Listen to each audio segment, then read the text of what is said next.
2030 он гэхэд экспортыг 22 тэрбум Америк доллар түргэнэ. Эдийн засгийн өсөлтийг 6%-аас дээш хадгална. Нэг хүн доногдох дотоодын нийт бүтээгдэхүүнийг жилийн дүнгээр 10.7 мянган Америк доллар түргэнэ. Инфляцийг 5% түргэн бууруулна.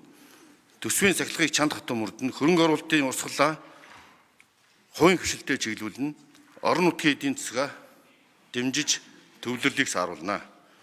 Мөн хүний хөгжлийн индексийг 8% сайжруулж, дундаж давхаргаа 20%-аар дэлж, эдийн засгийн өсөлтийн өгөөжийг эргэн бүртгүүлж, Монгол улс өрсөлдөх чадвараараа дэлхийн эхний 50 орны нэг болох зорилтыг тавилаа.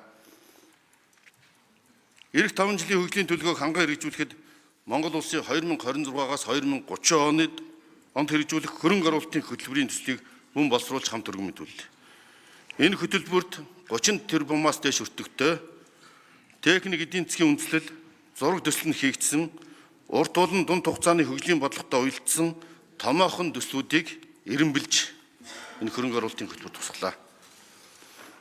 Өөрөөр хэлбэл энэ бол зорилгоо хөрөнгө оруулалтаар баталгаажуулсан ийм бодит хөтөлбөр юм. Монгол улсын 2026-аас 2030 онд нийгэм эдийн засгийг хөгжүүлэх 5 жилийн үндсэн чиглэл хөрөнгө оруулалтын хөтөлбөрт 66.6 их найт төгрөгийн үнэлгээтэй 87 төсөл тусгагдсан. Үүнээс 39 төсөл нь буюу 44.8% нь улсын төсвийн дэмжлэгээр, 25 төсөл нь буюу 28.7% нь гадаадын зээл тусламжаар, 14 төсөл буюу 16.1% нь шууд хөрөнгө оруулалтаар, 8 төсөл төр хувийн хвшлийн түншлэл, холимог их усүрээр санхүүжилэхээр тооцлоо.